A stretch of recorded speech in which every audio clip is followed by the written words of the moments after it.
So speaking is like another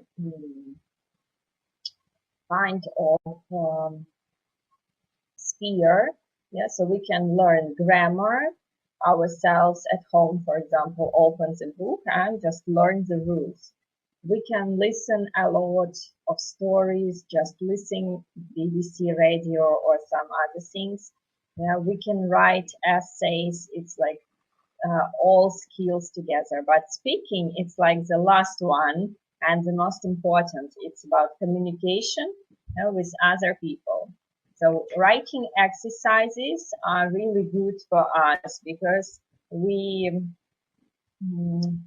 train our brain to think slowly.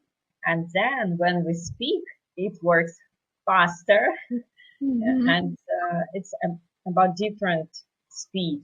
Yeah, so we need to analyze a lot what to say, how to say, grammar, some lexic here. It's like the hardest skill. I also recommend translations for my students when we translate from Russian to English or write essays from Russian to English because it's like a little bit slow, yeah, to make your brain thinking faster.